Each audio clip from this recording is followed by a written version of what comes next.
Friends, urinary tract infection या UTI बहुत ही common problem है।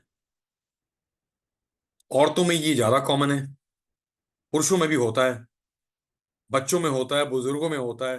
तो यूटीआई एक तरह की वो बीमारी है जिसमें बैक्टीरिया यूरिनरी पैसेज में जाकर के पेशाब में जलन, दर्द, पीड़ा, खून, बुखार, ये सब कुछ कर सकते हैं। यूरिनरी पैसेज में जब बैक्टीरिया अंदर जाते हैं और जाके वहां पनप करके वो कॉलोनी फॉर्मिंग यूनिट्स बनाते हैं जहां पहले कोई बैक्टीरिया नहीं था। तो इससे होता क्या है, पेशाब में जलन होना शुरू होती है, पेशाब बार बार जाना पड़ता है, बहुत ज्यादा पीड़ा व्यथा होती है, जैसे हम बहुत बार स्ट्रैंगरी कहते हैं। अगर इन्फेक्शन ज्यादा है तो खून आ सकता है, बुखार भी हो सकती है, और नीचे के यूरिनरी पैसेज जो लो यूरिनरी ट्रैक्ट होता है उसमें जलन, दर्द, पीड़ा सब कुछ हो सकती है। तो यूरिनरी इन्फेक्शन की पूरी जो बातचीत है वो रिलेटेड है कि कहीं ना कहीं या तो हाइजीन पूरी मेंटेन नहीं है, या तो किसी रास्ते में रुकावट है, या कोई रास्ता बंद हो रहा है, या फिर ऐसी प्रैक्टिसेस हैं जो हाइजीनिक प्रैक्टिसेस ना हो तो बैक्टीरिया यूरिनरी पैसेज में आ सकते हैं। औरतों में ज्यादा कॉमन इसलिए है क्योंकि औरतों में यूरिनरी पैसेज के ठीक पीछे वजाइना और रेक्टम है जहां रेसिडेंट बैक्टीरिया होते हैं और वो आराम से स्पिल होकर यूरिनरी पैसेज में आ सकते हैं।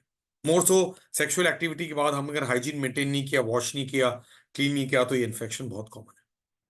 पुरुषों में जो सरकमसाइज नहीं है, जिनकी सुन्नत नहीं हुई है, उनका अगर स्किन बहुत टाइट है और पीछे नहीं जाता है, जैसे यंग लड़के हैं जो एडोलेसेंट हो रहे हैं, उनकी ऑर्गन तो ग्रो करती है पर उनकी स्किन या प्रेपूस इतनी ग्रो नहीं करती है, तो वो इन्फेक्शन का बहुत बड़ा कॉमन कारण रहता है। जितने भी डायबिटिक लोग हैं उनकी शुगर्स यूरिन में आती हैं, और अगर वो उस तरह की दवाइयां खा रहे हैं जिससे शुगर बहुत ज्यादा पोर आउट हो रहा है तो उनका स्किन इन्फ्लेम होता है, इन्फेक्ट होता है, और उसके बाद धीरे धीरे टाइट होता जाता है। तो हमारे लिए बहुत जरूरी है कि ये जागरूकता आज सब तक पहुंचे। तो पहला, औरतों में यूरिनरी इन्फेक्शन बहुत कॉमन है, और हम सिर्फ यूरिन की रिपोर्ट की ट्रीटमेंट नहीं करते, हम तो कारण तक जाने की कोशिश करते हैं। कोई भी धुएं की ट्रीटमेंट नहीं करता, लोग चिंगारी बुझाना चाहते हैं। बुखार की ट्रीटमेंट नहीं होती है, बुखार एक एक पहलू है जो आप लेके बौद्धसम आते हैं, लेकिन हम जानना चाहते हैं बुखार मलेरिया से है कि कोरोना से है कि निमोनिया से है कि और किसी कारण से है। तो डीप कारण तक जाने की जरूरत है, वरना हम सब यूरिन कल्चर की रिपोर्ट की ट्रीटमेंट करे जा रहे हैं। तो यूरिन का सैंपल जो देना होता है वो हर समय मिड स्ट्रीम और क्लीन कैच स्पेसिमेन होता है। पुरुषों में स्किन पीछे करके वॉश करके पहला यूरिन छोड़ के बीच का यूरिन ही देना होता है। औरतों में नीचे इंट्रोइटस को अच्छे से साफ करके वॉश करके ब्लैडर भरा हुआ था और यूरिन पास करना शुरू किया तो पहला छोड़ के उससे बीच का यूरिन का सैंपल ही देना होता है। और अगर हमने ये सैंपल नहीं दिया है तो शायद हमने गलती की है। हमारे डॉक्टर ने हमें शायद बताया नहीं होगा, लेकिन हमें जानने की जरूरत तो है। और ये जानने की जरूरत इसलिए है, अदरवाइज आप जो सैंपल दे रहे हैं वो सैंपल हर समय कॉन्टामिनेटेड है, और कॉन्टामिनेटेड सैंपल का रिजल्ट यही होगा कि फिर वो आप ठीक नहीं हो पाएंगे, आपकी कारण निकल नहीं पाई। और हम कारण खोदना चाहते हैं। किसी का अगर पेशाब खुल के नहीं आ रहा है, कोई डायबिटिक है, अनकंट्रोल्ड है, रास्ते में रुकावट है, पिन होल मेटस है, फाइमोसिस बिल्कुल पूरी टाइट है, औरतों में पोस्ट मेनोपॉजल स्टेट है, और हाइजीन मेंटेन नहीं हो पा रही है और रास्ता सिकुड़ता जा रहा है जिसे मेटल स्टेनोसिस कहते हैं, इन सब चीजों से इन्फेक्शन होता है। इन्फेक्शन कैथेटर से नहीं होता। अगर कैथेटर डाला हुआ है तो किसी कारण से डाला है, क्योंकि यूरिन खाली नहीं हो रही थी तभी कैथेटर डाला है, और कैथेटर डाला है तो अब अनफॉर्चुनेटली वो बैक्टीरिया से कॉलोनाइज तो हो ही जाता है।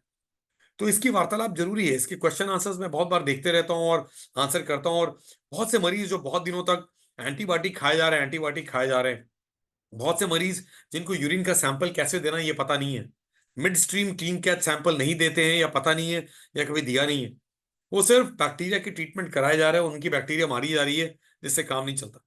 तो फ्रेंड्स, यूटीआई यूरिन रिपोर्ट की ट्रीटमेंट नहीं हो रही है। यूटीआई मतलब आपको सिम्टम्स है, आपको जलन, दर्द, पीड़ा, बुखार, इन्फेक्शन, बार बार यूरिन जाना, कंट्रोल ना कर पाना, ब्लीडिंग हो जाना, ये सब चीजों का कोई ना कोई प्रकोप होता है। ब्लैडर ओवर एक्टिव हो जाती है, ब्लैडर आपकी बात नहीं मानती है, जलन होती है, पीड़ा होती है, और बुखार हो जाता है और बहुत जोर से बढ़ जाता है। तो वहां एक तरफ हम सिम्टोमेटिक केयर देते हैं जहाँ जलन कम करें, दर्द कम करें, पीड़ा कम करें, बुखार को कम करें, साथ ही हम बैक्टीरियोलॉजिकल क्योर लाते हैं, और ये सब करते करते कारण को खोजते हैं। और कारण मिस कर गए तो जितने प्रोस्टेटिक एनलार्जमेंट लोग हैं जिनकी पेशाब के रास्ते बंद हो रही, जितने भी फाइमोसिस वाले पेशेंट्स हैं, जितने भी पोस्ट मेनोपॉजल लेडीज हैं, और जितने भी डायबिटिक लोग हैं जिनके ब्लैडर ट्रैबिकुलेटेड हैं, ब्लैडर पूरा खाली नहीं होता है, उन सबको इन्फेक्शन हो सकता है। तो फ्रेंड्स, औरतों में इन्फेक्शन कॉमन है। बहुत बार हम अपने यूरोलॉजिस्ट को न दिखा के किसी और को दिखाते रहते हैं, और सब डॉक्टर अपने में बिजी हैं। लेकिन यूरिन का काम अपने यूरोलॉजिस्ट को ही दिखाना है। तो अपने शहरों में, अपने लोकेशंस में अपने यूरोलॉजिस्ट को दिखाइए। जड़ तक जाने की जरूरत है। और बहुत हद तक अगर कोई बुजुर्ग हैं, अगर कोई एल्डरली पर्सन है जिनकी पोस्ट वार्ड रेसिड्यू बहुत ज्यादा है, तो ऑब्वियसली हम यूरोफ्लोमेट्री करके देखते हैं कि फ्लो कितनी अच्छी है। वो फ्लो के आधार पर ही हम आगे बढ़ते हैं और देखते हैं कि अगर फ्लो अच्छी नहीं है तो क्यों अच्छी नहीं है। रास्ते में रुकावट है, या हम पिन पॉइंट टिप पे रुकावट है, प्रोस्टेट में रुकावट है, या ब्लैडर बहुत कमजोर है। कारण क्या है कि ब्लैडर खाली नहीं होता है, और होता है तो खुल के नहीं होता। तो फ्रेंड्स, आज यूटीआई की जागरूकता बहुत ऊंचे लेवल तक जरूरी है। यूटीआई कॉमन है। यूटीआई जानलेवा भी हो सकता है। अगर वही यूरिनरी इन्फेक्शन किडनीज तक जाता है तो उसे हम पाइलोनेफ्राइटिस कहते हैं। तब एक तरफ फ्लैंक में दर्द होना शुरू होता है, ठंड लगती है, बुखार होता है, हम इमरजेंसी में एडमिट होते हैं। लेकिन हमने नीचे का ट्रीटमेंट किया ही नहीं, हमने कारण तो खोजा ही नहीं। तो डायबिटिक लोगों में रुकावट में यूरिन खोल के ना आना, बहुत ब्लैडर रहना, भरा रहना, और उसके बाद डायबिटीज अनकंट्रोल्ड है, तो बहुत बार यूरिनरी इन्फेक्शन जो नीचे ब्लैडर यूरेथ्रा रीजन में था, वो ऊपर जाकर के किडनीज में पहुंच जाती है।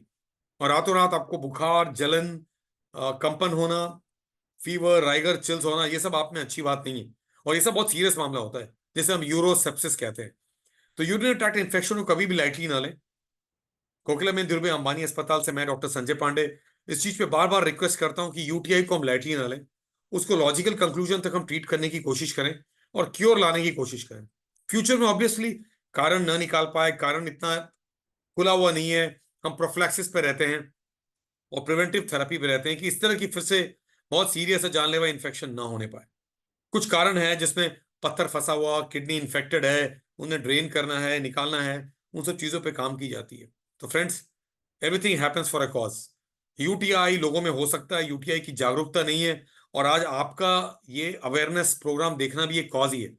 तो आपके घरों में आपकी मदर्स, आपकी ग्रैंड मदर्स, आपकी ग्रैंडफादर्स, आपके बच्चे जो भी यूरिनरी इन्फेक्शन से गुजर रहे हैं, उन्हें अपने यूरोलॉजिस्ट से मिलने की जरूरत है।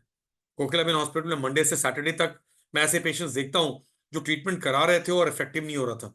ट्रीटमेंट कराए और उसके बाद आयुर्वेद और होम्योपैथी लेते गए, और एक दिन सडन सीरियस सडन यूरोसेप्सिस हुआ। तो यूटीआई का कारण होता है, हमें जानना है कि ऑर्गन सिस्टम्स जो एंटीग्रेड यूरिन पास करने को देती हैं, उसमें कहीं भी अगर रुकावट है, खुल के नहीं आ रहा, रुक रुक के आ रहा, जलन हो रही है, तो ये बाद में बहुत सीरियस यूटीआई हो सकता है।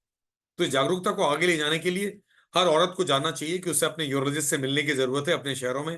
हर पुरुष को जानना चाहिए कि 40 50 60 साल के बाद जब रुकावट हो रही है, चाहे वो स्ट्रक्चर यूरेथ्रा है, चाहे वो प्रोस्टेट की रुकावट है, चाहे एक बहुत लॉन्ग स्टैंडिंग डायबिटिक आदमी या न्यूरोजेनिक ब्लैडर जिसमें स्पाइन की प्रॉब्लम रही है, उनकी ब्लैडर खाली नहीं होती है, तो उनको यूटीआई को लॉजिकल कंक्लूजन तक ले जाना ही पड़ेगा। उसके ट्रीटमेंट्स हैं, उसकी विधि है, पर बशर्ते आप अपने यूरोलॉजिस्ट से मिलते हैं और इसको जड़ तक खत्म करते हैं।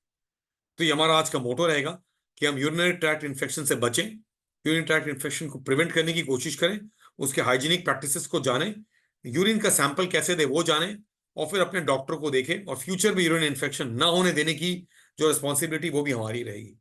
तो इस प्लेटफॉर्म से आप फॉलो करना और इसके बारे में जानना जो आप करते हैं उसके लिए बहुत धन्यवाद।